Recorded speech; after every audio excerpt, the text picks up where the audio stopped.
Fungus, जिसे fungi भी बोला जाता है, इस प्रकार जालिकावत और तंतुवत संरचना होती है।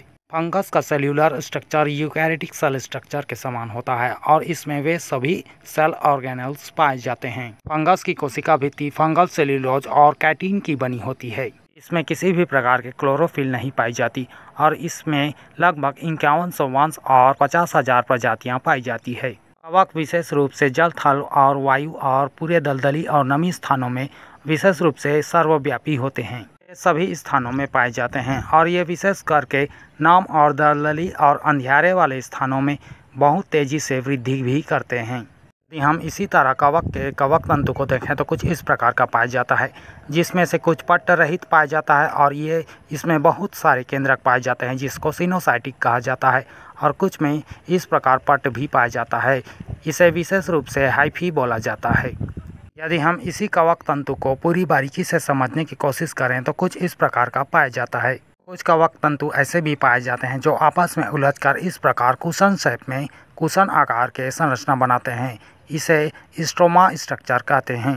कुछ कवक तंतु आपस में मिलकर कुछ इस प्रकार धागे के समान संरचना बनाते हैं और यह भूमि में पाया जाता है। इसे राइजोमॉर्फ बोला जाता है। कुछ कवक तंतु ऐसे भी पाए जाते हैं जो आपस में उलझकर इस प्रकार भूरे और काले स्ट्रक्चर बनाते हैं और एक प्रकार के गद्दी वाले संरचना बनाते हैं। इस प्रकार के कवक जाल को स्क्लेरेशियम कहा जाता है। उदाहरण के तौर पर क्लेविसेप्स फंगस में इस प्रकार के लक्षण पाए जाते हैं। इस प्रकार जब कवक तंतु आपस में उलझकर समांतर क्रम में व्यवस्थित रहता है तो इसे प्रोसेनकाइमा कहा जाता है। कुछ ऐसे भी कवक जाल पाए जाते हैं जो आपस में उलझकर ऊतक जैसे संरचना का निर्माण करते हैं। इसे प्लेटेनकाइमा कहा जाता है।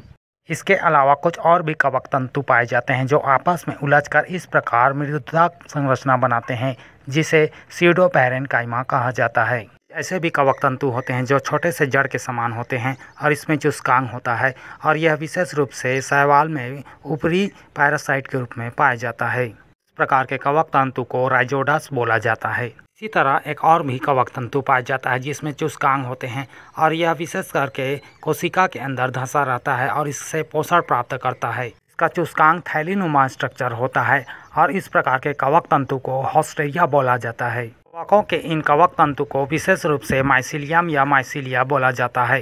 कवक तंतु में न्यूट्रिशन की बात करें तो इसमें न्यूट्रिशन सैप्रोफाइटिक होता है। यह विशेष करके मृत कार्बनिक पदार्थों से अपना पोषण प्राप्त करते हैं। इसी तरह कवक में पैरासाइट के रूप में या परजीवी के रूप में न्यूट्रिशन पाया जाता है जो चुस्कांगों के मदद से दूसरे जीव पर रहकर अपना पोषण प्राप्त भी करते हैं। तो इस प्रकार फ्रेंड्स, फिलहाल वीडियो में बस इतना ही। वीडियो कैसा लगा प्लीज़ हमें कमेंट करके अपनी राय ज़रूर दें। वीडियो अच्छा लगा या नॉलेजेबल लगा हो तो वीडियो को लाइक एंड शेयर करें और चैनल को सब्सक्राइब करना ना भूलें। थैंक यू दोस्तों।